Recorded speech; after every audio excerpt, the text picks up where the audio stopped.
दिफा ख्वाजा आसिफ ने कहा है कि कश्मीरी महाजरीन ने पाकिस्तान की सरजमीन पर आने की कीमत अपनी जान से अदा की। महाजरीन के खून से दरिया सुर्ख हो गए थे और ये चाहते हैं कि उनसे वोट का हक ही छीन लिया जाए।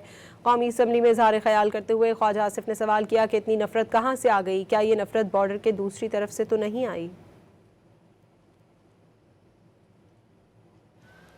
उन्होंने कीमत अदा की हुई है, पाकिस्तान की सरजमीन पे आने की कीमत अदा की हुई है। मेरे हलके में जम्मू के महाजरीन हैं, 2.25 लाख जो है शहीद हुए while crossing the border into Pakistan. एक महीने के अंदर तवी और चनाब सुर्ख हो गए खून के साथ। जो है आप कहते हैं उन लोगों से उनके वोट का हक छीन लिया जाए। जो आजाद कश्मीर में लोग बैठे हैं, विद ऑल ड्यू रिस्पेक्ट, मुझे बड़ा एहतराम है उनका, वो अब तक अपने घरों में बैठे रहे। मैं गुफ्तो शनीद के हक में हूं।